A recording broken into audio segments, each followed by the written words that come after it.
waxaan uga digayaa nin kasta oo taliya kooxa, nin kasta oo taliya horina, nin kasta oo taliya urura, nin kasta oo taliya guuta ah, nin kasta oo taliya qayba, nin kasta oo hogaamada taliska guud kamida, nin kasta oo ciidamada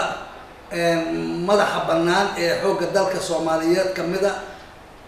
qaybaha ciidanka xoogga dalka Soomaaliyeed, even military attachayaalka, meel kasta xoogga dalka Soomaaliyeed oo joogo guddigu waa tagaa waana la xisaabtama. intay goor tahay waxaan uga digayaa nin waliba hantida qaranka ee ciidanka xoogga dalka ee uu haayo in uu xafiiskiisa hadday qalin tahay iyo hadday miis tahay iyo hadday computer tahay iyo hadday qori tahay iyo hadday baalooto tahay iyo hadday gaadiid tahay iyo hadday raashin tahay intaba inuu u diyaar garoobo baaris hanti dhowr ah sugidda hantida ciidanka xoogga dalka Soomaaliyeed. waxaan aad u rajaynayaa saraakiisha sharafta badan ee ciidanka xoogga dalka inay aad isu aruuriyaan intaan la soo gaarin oo guddigu soo gaarinna